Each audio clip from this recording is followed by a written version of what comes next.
رب اشرح لی صدری ویسر لی امری واحلل عقدۃ من لسانی یفقہوا قولی رب زدنی علما رب یسر ولا تعسر وتمم بالخیر۔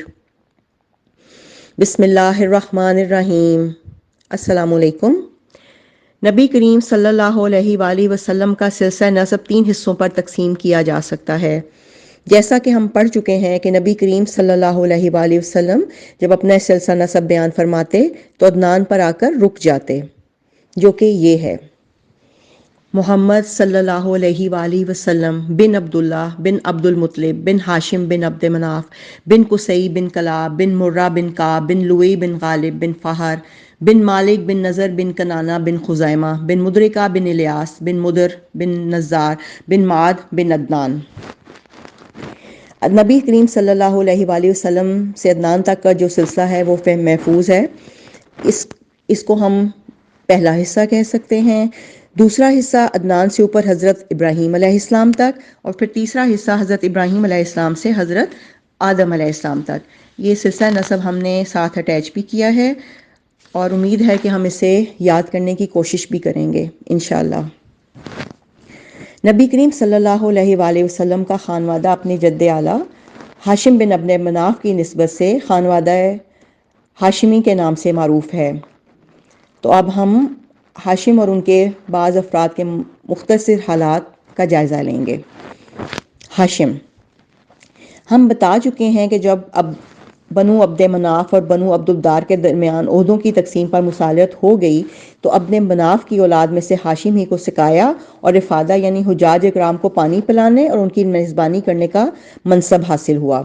ہاشم بڑے معزز اور مالدار تھے۔ یہ پہلے شخص ہیں جنہوں نے مکے میں حاجیوں کو شوربہ، روٹی، سالن بنا کر کھلانے کا اہتمام کیا۔ ان کا اصل نام امرو تھا، لیکن روٹی توڑ کا شوربے میں سالنے کی وجہ سے ان کو ہاشم کہا جانے لگا، کیونکہ ہاشم کے معنی ہے توڑنے والا۔ پھر یہی وہ ہاشم وہ پہلے آدمی ہیں جنہوں نے قریش کے لیے گرمی اور جاڑے کے 2 سالانہ تجارتی سفروں کی بنیاد رکھی۔ اس سے پہلے ایک سفر ہوا کرتا تھا۔ ان کا اہم واقعہ ایک یہ ہے کہ وہ تجارت کے لیے ملک شام تشریف لے گئے۔ راستے میں مدینہ پہنچے تو وہاں قبیلہ بنی نجار کی ایک خاتون سلمہ بنت عمرو سے شادی کر لی اور کچھ دنوں وہیں ٹھہرے رہے۔ پھر آپ کی بیوی پریگننٹ ہو گئیں، آپ ملک شام روانہ ہو گئے اور وہاں جا کر فلسطین کے شہر غزہ میں انتقال کر گئے۔ ادھر سلمہ کے بطن سے بچہ پیدا ہوا۔ بچے کے سر کے بالوں میں سفیدی تھی، اس لیے سلمہ نے اس کا نام شیبہ رکھا۔ کیونکہ بالوں کی یہ بوڑھے شخص کو کہا جاتا ہے تو کچھ لوگوں نے ان کو پکارا یا انہوں نے خود یہ نام رکھا، اور یثرب میں ہی اپنے ہی میکے میں ان کی پرورش کی۔ آگے چل کر یہی بچہ عبد المطلب کے نام سے مشہور ہوا۔ عرصے تک خاندان ہاشم کے کسی آدمی کو اس کے وجود کا علم نہ ہو سکا۔ ہاشم کے کل 4 بیٹے تھے اور 5 بیٹیاں تھیں، جن کے نام یہ ہیں: اسد، ابو سیفی، ندلہ، عبد المطلب، شفا، خالدہ، ضعیفہ، رقیہ اور جنہ۔ اب ہم عبد المطلب کے بارے میں پڑھتے ہیں۔ جیسا کہ ہم پہلے بھی پڑھ چکے ہیں، سقایا اور افادہ کا منصب ہاشم کے بعد ان کے بھائی مطلب کو ملا۔ یہ بھی اپنی قوم میں بڑی خوبی اور اعزاز کے مالک تھے۔ ان کی بات ٹالی نہیں جاتی تھی۔ ان کی سخاوت کے سبب قریش نے ان کا لقب فیاض رکھ چھوڑا تھا۔ جب شیبہ یعنی عبد المطلب 10-12 برس کے ہو گئے تو مطلب کو ان کا علم ہوا اور وہ انہیں لینے کے لیے روانہ ہوئے۔ جب یثرب کے قریب پہنچے اور شیبہ پر نظر پڑی تو اشکبار ہو گئے، انہیں سینے سے لگایا اور پھر اپنی سفاری پر پیچھے بٹھا کر مکہ کے لیے روانہ ہوئے۔ مگر شیبہ نے ماں کی اجازت کے بغیر ساتھ جانے سے انکار کر دیا۔ اس لیے مطلب نے ان کی ماں سے اجازت کے طالب ہوئے، مگر ماں نے اجازت نہیں دی۔ آخر مطلب نے کہا کہ یہ اپنے والد کی حکومت اور اللہ کے حرم کی طرف جا رہے ہیں۔ اس پر ماں نے اجازت دے دی۔ کچھ روایات میں ہے کہ ان کی ماں ان کے ساتھ گئیں اور مطلب انہیں اپنے اونٹ پر بٹھا کر مکہ لے آئے۔ مکہ والوں نے دیکھا تو کہا یہ عبد المطلب ہے، یعنی مطلب کا غلام ہے۔ مطلب نے کہا نہیں نہیں، یہ میرا بھتیجا یعنی میرے بھائی ہاشم کا لڑکا ہے۔ پھر شیبہ نے مطلب کے پاس پرورش پائی اور جوان ہوئے۔ اس کے بعد مقام رومان یمن میں مطلب کی وفات ہو گئی اور ان کے چھوڑے ہوئے مناصب عبد المطلب کو حاصل ہوئے۔ عبد المطلب نے اپنی قوم میں اس قدر شرف و اعزاز حاصل کیا کہ ان کی آباء و اجداد میں کوئی بھی اس مقام کو نہ پہنچ سکا۔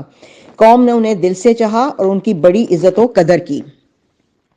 جب مطلب کی وفات ہو گئی تو نوفل نے عبد المطلب کے صحن پر غاصبانہ قبضہ کر لیا۔ عبد المطلب نے قریش کے کچھ لوگوں سے اپنے چچا کے خلاف مدد چاہی، لیکن انہوں نے یہ کہہ کر معذرت کر دی کہ ہم تمہارے اور تمہارے چچا کے درمیان دخیل نہیں ہو سکتے۔ آخر عبد المطلب نے بنی نجار میں اپنے ماموں کو کچھ اشعار لکھ کر بھیجے جس میں ان سے مدد کی درخواست کی تھی۔ جواب میں ان کے ماموں ابو سعد بن عدی 80 سوار لے کر روانہ ہوا اور مکے کے قریب ابتہم میں اترا۔ عبد المطلب نے وہیں ملاقات کی اور کہا ماموں جان گھر تشریف لے جائیں۔ ابو سعد نے کہا نہیں، خدا کی قسم یہاں تک کہ نوفل سے نہ مل لوں۔ اس کے بعد ابو سعد آگے بڑھا اور نوفل کے سر پر آن کھڑا ہوا۔ نوفل حتیم میں مشائخ و قریش کے ہمراہ بیٹھا ہوا تھا۔ ابو سعد نے تلوار بے نیام کرتے ہوئے کہا اس گھر کے رب کی قسم اگر تم نے میرے بھانجے کی زمین واپس نہ کی تو یہ تلوار تمہارے اندر پیوست کر دوں گا۔ نوفل نے کہا اچھا لو میں نے واپس کر دی۔ اس پر ابو سعد نے مشائخ قریش کو گواہ بنایا، پھر عبد المطلب کے گھر گیا اور 3 روز مقیم کر کے عمرہ کر کے مدینہ واپس چلا گیا۔ اس واقعے کے بعد نوفل نے بنی ہاشم کے خلاف عبد شمس سے باہمی تعاون کا عہد و پیمان کیا۔ ادھر بنو خزاعہ نے دیکھا کہ بنو نجار نے عبد المطلب کی اس طرح مدد کی ہے تو کہنے لگے کہ عبد المطلب جس طرح تمہاری اولاد ہے ہماری بھی اولاد ہے، لہذا ہم پر اس کی مدد کا حق زیادہ ہے۔ اس کی وجہ یہ تھی کہ عبد مناف کی ماں قبیلہ بنی خزاعہ سے تعلق رکھتی تھیں۔ چنانچہ بنی خزاعہ نے دار الندوہ میں جا کر بنو عبد شمس اور بنو نوفل کے خلاف بنو ہاشم سے تعاون کا عہد و پیمان کیا۔ یہ پیمان تھا جو آگے چل کر اسلامی دور میں فتح کا سبب بنا۔ تفصیل ہم آگے بیان کریں گے۔ بیت اللہ کے تعلق سے عبد المطلب کے ساتھ 2 اہم واقعات پیش آئے، ایک چاہے زمزم کی کھدائی کا واقعہ اور دوسرا فیل کا واقعہ۔ پہلے واقعہ کا خلاصہ یہ ہے کہ عبد المطلب نے خواب دیکھا کہ انہیں زمزم کا کنواں کھودنے کا حکم دیا جا رہا ہے اور خواب میں ہی انہیں اس کی جگہ بھی بتائی گئی۔ انہوں نے بیدار ہونے کے بعد کھدائی شروع کی اور رفتہ رفتہ وہ چیزیں برآمد ہوئیں جو بنو جرہم نے مکہ چھوڑتے وقت چاہے زمزم میں دفن کی تھیں، یعنی تلواریں، زرہیں اور سونے کی 2 ہرن۔ عبد المطلب نے تلواروں سے کعبے کا دروازہ ڈھالا، سونے کے دونوں ہرن بھی دروازے ہی پر فٹ کیے اور حاجیوں کو زمزم پلانے کا بندوبست کیا۔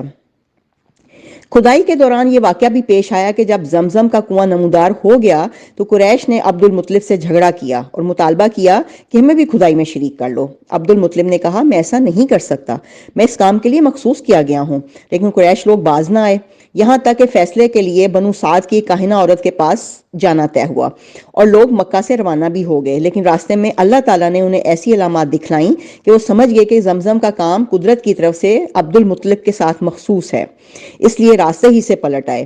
یہی موقع تھا جب عبد المطلب نے نظر مانی کہ اگر اللہ نے انہیں 10 لڑکے عطا کیے اور وہ سب کے سب اس عمر کو پہنچے کہ ان کے بچاؤ کر سکیں تو ایک لڑکے کو کعبہ کے پاس قربان کر دیں گے۔ اور بعد میں ہم یہ واقعہ بھی پڑھیں گے کہ بار بار قرہ عبداللہ کے نام نکلتا تھا۔ تو یہاں تک آج کا ہمارا ہے، ہم اس کو کوشش کریں گے کہ ہم سلسلہ نسب کو یاد کرنے کی کوشش کریں۔ السلام علیکم۔ بسم اللہ الرحمن الرحیم۔ ہم نے دیکھا آج کی ڈسکشن میں کہ خاندان نبوت کو 3 حصوں میں تقسیم کیا گیا ہے۔ پہلا حصہ معد بن عدنان تک، دوسرا حصہ حضرت اسماعیل بن حضرت ابراہیم علیہ السلام تک، اور تیسرا حصہ حضرت ابراہیم علیہ السلام سے حضرت آدم علیہ السلام تک۔ اور پھر ہم نے اس میں آج یہ بھی دیکھا کہ جو ہاشم تھے وہ عبد المناف کے اولاد میں سے تھے اور بہت معزز اور مالدار شخص تھے، اور وہی پہلے شخص تھے جنہوں نے مکہ میں حاجیوں کو شوربہ روٹی کھلانے کا اہتمام کیا تھا۔ وہ جب ایک دفعہ ملک شام کی تجارت پر گئے تو راستے میں انہوں نے ایک قبیلہ بن نجار کی خاتون سلمہ بنت عمرو سے شادی کر لی۔ ان کا ہاشم کا اصل نام عمرو تھا، اور وہ اپنی بیوی کو حاملہ چھوڑ کر واپس آ گئے اور شہر غزہ میں ان کا انتقال ہو گیا۔ ادھر سلمہ کے بطن سے بچہ پیدا ہوا جس کا نام شیبہ رکھا گیا، اور یہ یتیم بچہ بہت عرصے تک اپنے ننھیال میں پرورش پاتا رہا۔ ہاشم جو تھے ان کے 4 بیٹے اور 5 بیٹیاں تھیں، اور جن کے بارے میں باقی اولاد کے بارے میں تو ان کا خاندان جانتا تھا، لیکن شیبہ کے بارے میں نہیں جانتا تھا۔ اور جب ان کے بھائی مطلب کو اپنے اس یتیم بھتیجے کے بارے میں پتہ لگا تو وہ ان کو لینے کے لیے آئے، لیکن ماں نے اجازت نہ دی۔ آخر انہوں نے یہ کہا کہ یہ اپنے والد کی حکومت اور اللہ کے حرم کی طرف جا رہے ہیں، تو ماں نے اجازت دے دی۔ یہ چچا نہ صرف اپنے اس یتیم بھتیجے کو لے کر آیا بلکہ اس کی احسن طریقے سے پرورش کی، اور وفات کے بعد تمام مناصب جو چچا کو حاصل تھے وہ بھتیجے کو حاصل ہوئے، اور انہوں نے وہ مقام پیدا کیا جو ان کے آباء و اجداد میں سے کوئی حاصل نہ کر سکا تھا۔ ان کی قوم نے ان کو دل سے چاہا اور بہت عزت و قدر دی۔ اب اس میں دیکھنے کی بات یہ ہے کہ اگر یہ یتیم بچہ اپنے ننھال میں اپنے جو اصل خاندان ہے اس سے دور اور اپنے جو آباء و اجداد سے دور اگر پرورش پاتا تو ظاہر ہے کہ ان کے حالات زندگی بالکل مختلف ہوتے۔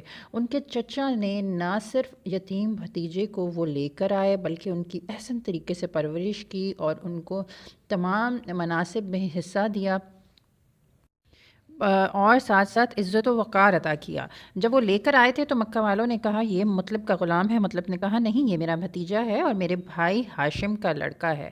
اب اس میں ہمارے لیے جو دیکھنے کی اور سیکھنے کی چیز ہے وہ یہ ہے کہ ہمارے ہاں پہلے تو اگر خاندان سے کوئی اس طرح کی شادی سے جو خاندان سے پوشیدہ ہو اس سے کوئی اولاد ہو جائے تو خاندان والے پہلے تو اس کو ایکسیپٹ نہیں کرتے، زندگی میں والد کی زندگی میں بھی ایکسیپٹ نہیں کیا جاتا، بلکہ والدین کی دونوں طرف کے جو ننھال اور ددھیال ایکسیپٹ نہیں کیا کرتے اس کو۔